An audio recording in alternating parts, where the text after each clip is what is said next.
Hello everybody, my name is Ms. Dabrowski. I'm a 2A virtual teacher for kindergarten and first grade, and I'm here today to read to you about George Washington Carver. And you are welcome to follow along with me in your book. If you look in your table of contents for George Washington Carver, you can follow along. George Washington Carver. He was born in 1860 and died in 1943.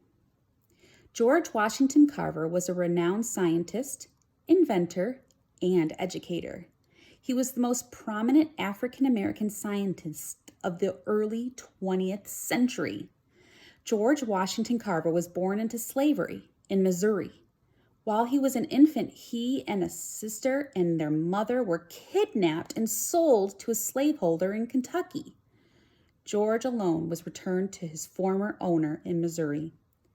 Thereafter, George and his other siblings were raised by a slave owner. The family taught George how to read and write. He would remain dedicated to education despite many obstacles. Black people weren't allowed to attend the nearby school, so every day he traveled 10 miles to school. His determination paid off. He eventually graduated high school. Bing, turn the page. After high school, George began to study botany.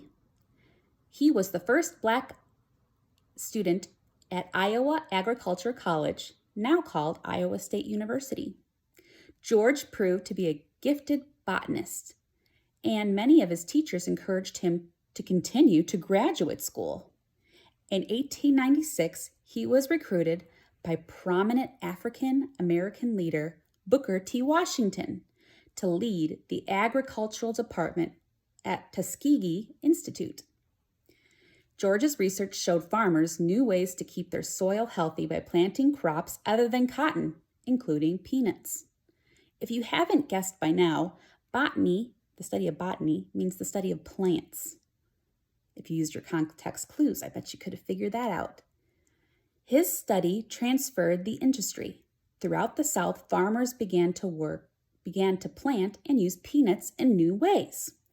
George became the most well-known scientist in the country. He not only promoted the use of peanuts for agricultural purposes, but he also created several recipes and products that he showed how the food source could be successfully used. I know my favorite way for it to be used: in peanut butter. George's work in botany dramatically increased the peanut production in the United States.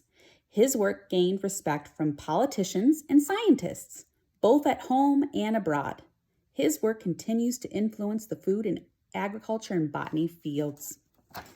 On the next page, you'll find a quote from him, and it says, "When you can do the common things of life in an uncommon way, you will command the attention of the world."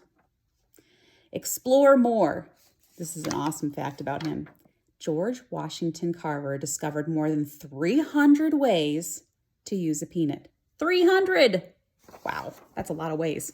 I know my favorite way is to eat them. And that is the study of George Washington Carver. Thanks for listening.